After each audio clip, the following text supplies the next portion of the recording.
Live from New York. It's the show that is so weird today. Even I'm uncomfortable. It might not be good. It might not be good. It's going to be great. It's going to be his fault. Trust the brother. But it might Just be like it's upset alert. Trust. I mean, it's a nice T-shirt. Do you owe Bills fans an apology? Oh, I do. wow. Is this a I do. sarcastic This thing? is. Well, let's just wait. I'm Why don't stunned. you just wait? Okay. No, it's not. I do owe Bills Mafia an apology. Apology might be strong, but I was wrong. I flatly did not think they could rip off 5 straight wins. And the reason I didn't was because I did not trust Josh Allen to keep it together for 5 straight games. And the crazy thing is, he didn't, but they did. And that is, in a way, a lot of things. That is, in a way, more impressive.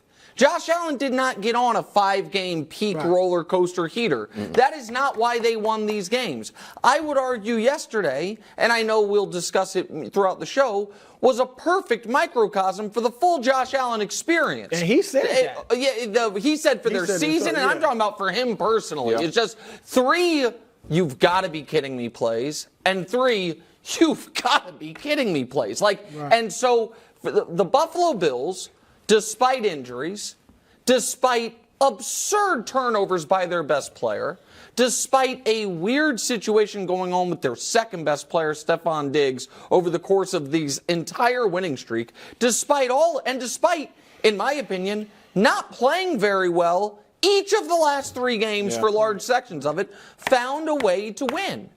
And much like I said after the Cowboys had an ugly win when the Eagles also had an ugly win. The Cowboys beat Detroit when the Eagles lost. And I said, none of it matters because now they're the 2 seed. If you're Buffalo, you had waved long goodbye to the 1 seed a long time ago. Your best case scenario as far as playoff seeding is what you got.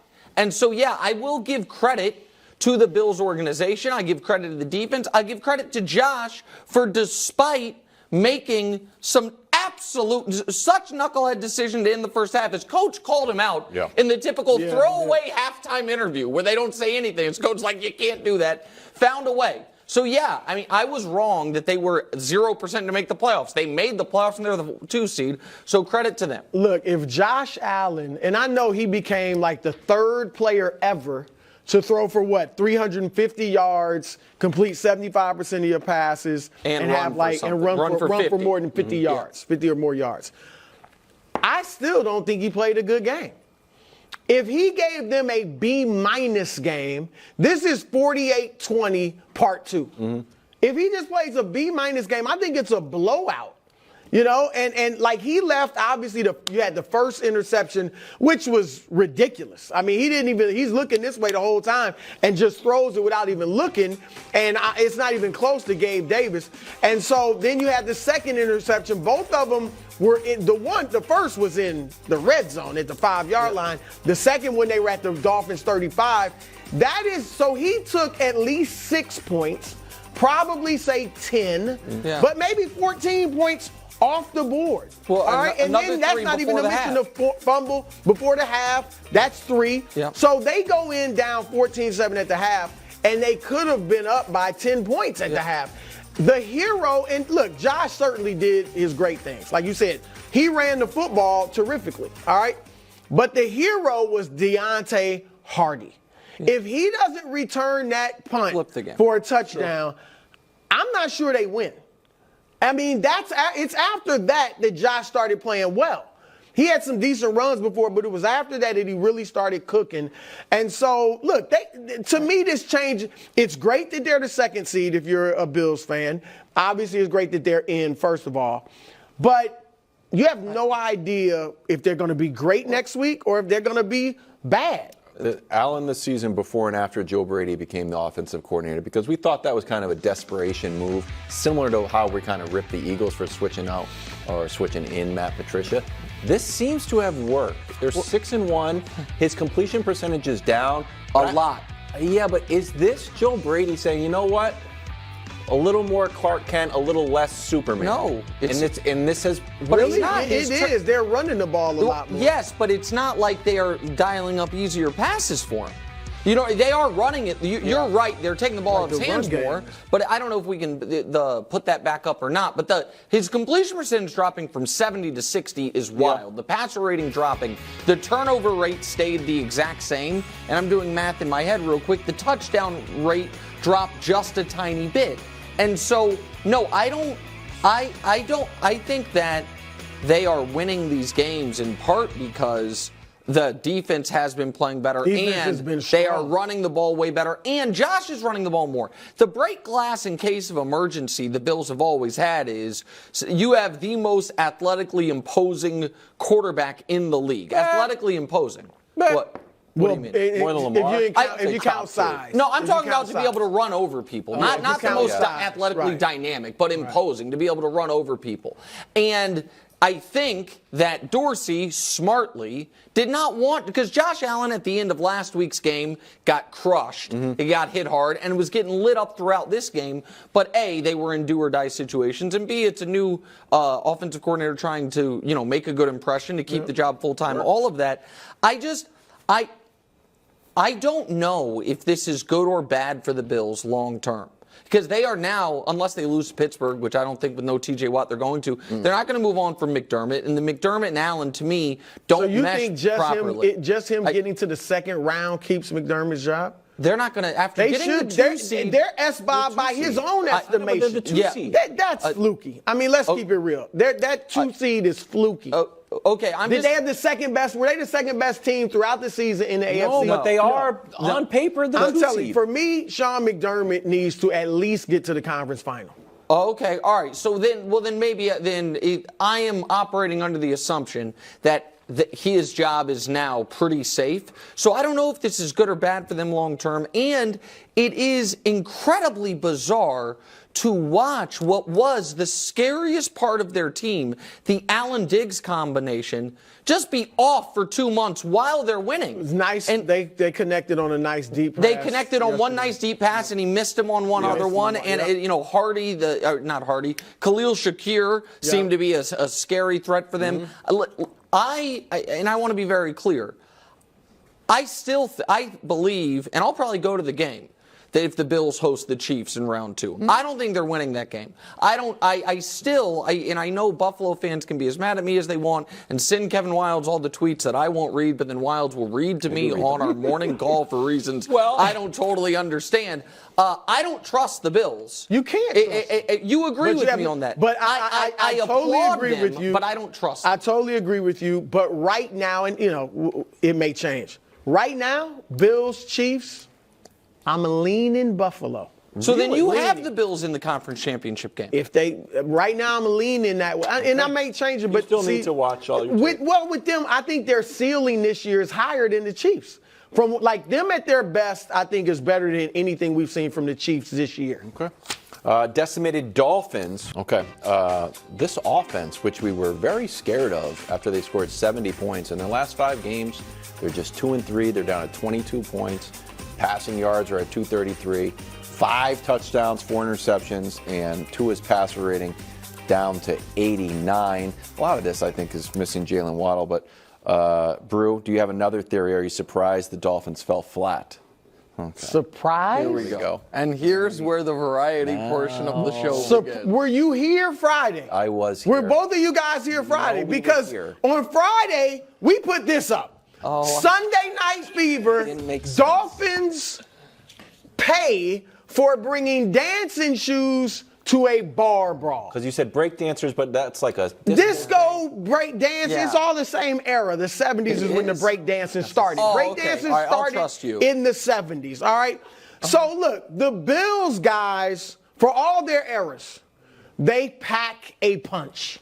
They won this game. That's right. Because Josh Allen was running like Derrick Henry at times. That's right. And their defense held what's now the second most prolific offense in the league this year to just 14 points. All right? That's right. And while they came to fight, the artsy, fleet-footed, finesse, cute Miami Dolphins came to dance.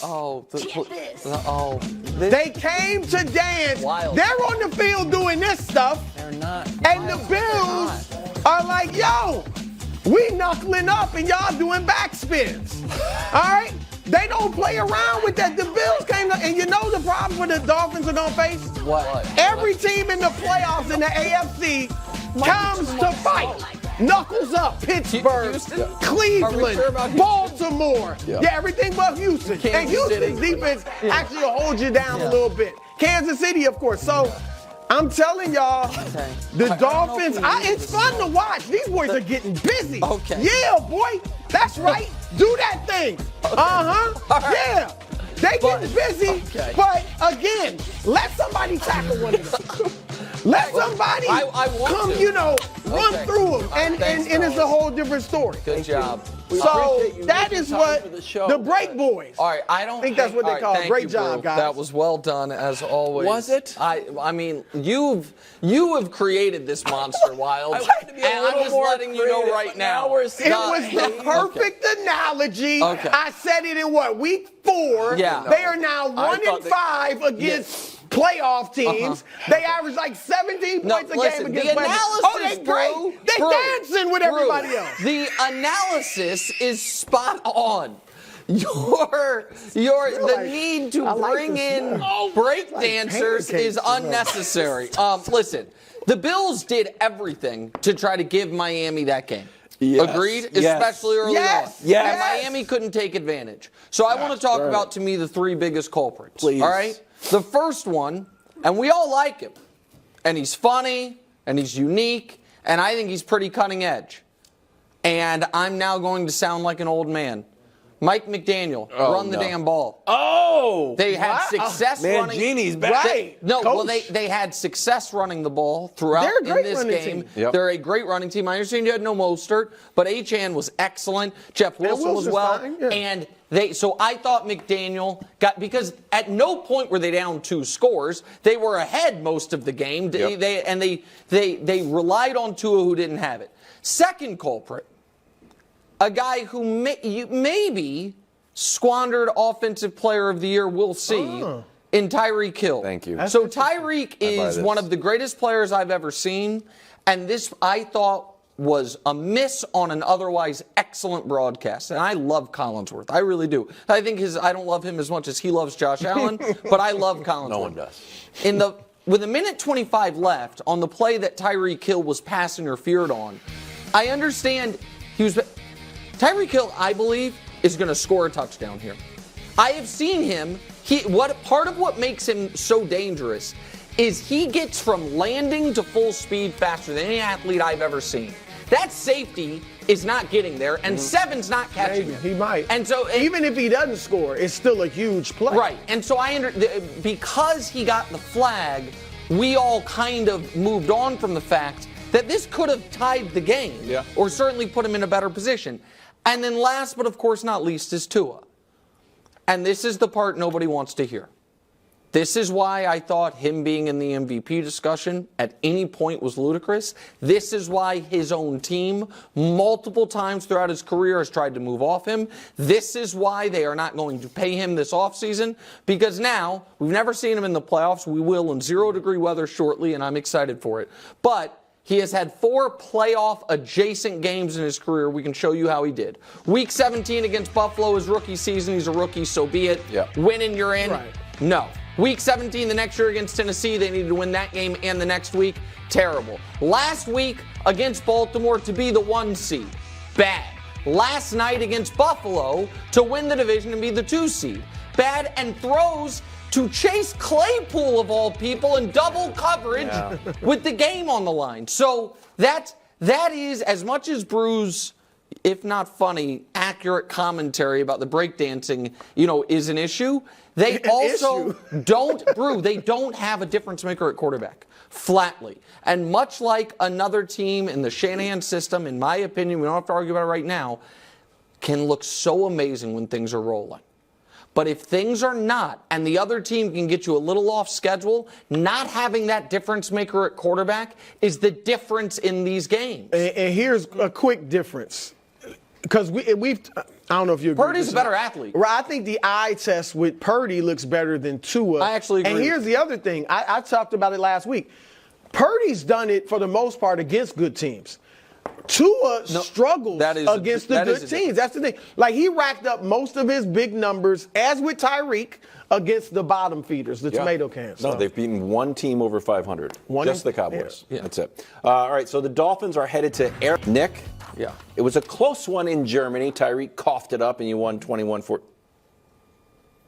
It's a close one in Germany, and we won 21-14. Do you love or hate the second dance with the Dolphins? So I've done a 180 here. Last week, because there were 5 teams the Chiefs could have been playing in round 1, and I said my number 1 draft pick would have been the Colts, and my last draft pick would have been Miami. I've now done a total 180. After watching that game? After watching football all weekend and watching the Chiefs. I'm glad it's Miami. I want only the toughest teams. I want only the teams that there is no chance. I don't want to play the Steelers. I want to play the Bills. You couldn't play Steelers in round 2 anyway. I don't want to play a rookie quarterback in C.J. Stroud. I want to play Tyreek Hill. Because I believe the Chiefs, with full attention, are as good as anybody in the league. They're bad games. Now, Brou, I know they've lost to the best teams, but it has been one score, one drop, one this. Okay. They're bad games. The Broncos game. The Raiders game.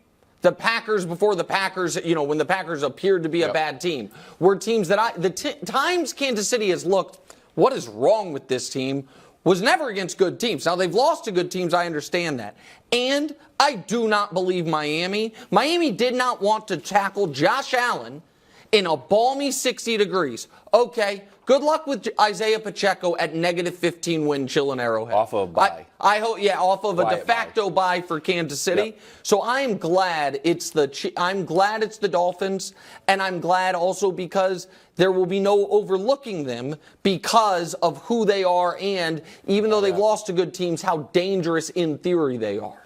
Yeah, look, we'll make our picks when we make our picks. I'm leaning Kansas City for sure. Oh, that's surprising. Okay. I said it just a moment ago. Every other team except Houston, and Houston's like 13th in the league in scoring defense, or 11th. Pittsburgh's 13th. As a coach. The other ones are all in the top 6. Pittsburgh, the Baltimore. D'Amico's a good defensive coach. Like these, I'm gonna keep beating it because it's true. They want to brawl. And the Dolphins are not built to play with those teams, and we've seen it time and time again when they face the top opponent. So Nick's right. Look, they're talented. Tyreek is going to be hyped up. 1, because he's going against his former team, but 2, because he basically blew that game in Germany. So there's that. But, they're explosive, but I got to lean toward the Chiefs on this one. Do you remember when the Patriots were playing the Dolphins and Belichick brought the Patriots down early to get used to Florida? I feel like the Dolphins should go up to the University of Missouri or the University of Kansas and get used to it. The idea that you're going to go from Miami to -19 and think that everything's going to roll, it's not going to work. I know Tyreek played there for a long time.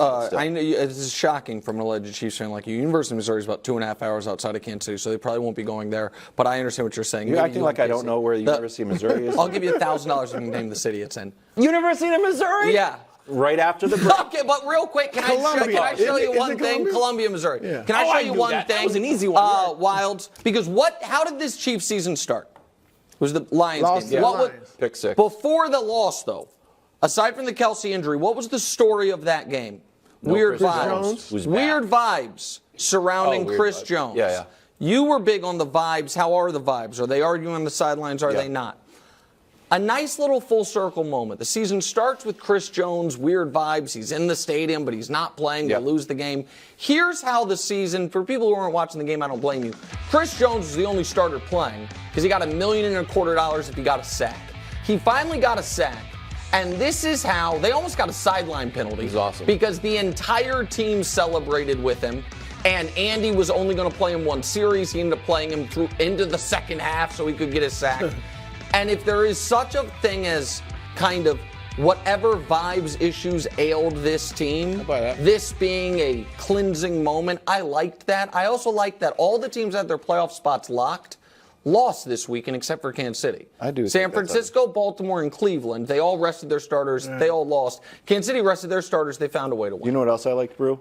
Because you're an old school team guy. I like not playing Travis Kelce. I did too. I think he's like, I you know thought they what? were going I don't to. care about my own. I'm 16 yards away. I don't care. I'm locked in on the team. I need No, this it looks rest. good. I agree. But if gotta they watch weren't the going to Golden play, they Globes. should have let him go to the Golden Globes. That's no, guys. Brou, see, this is the type. I don't. It's not about me disliking these three guys, but I don't like them. Yeah, boy, I love them. Coming up next, we're checking I like in them on better Brou. than the Dolphins. See, this is what I'm saying. Professor Brew's toes. This is just I'm a man of many show. facets. Thanks for watching. Subscribe here to get more from the show and to check out clips from other shows on FS1.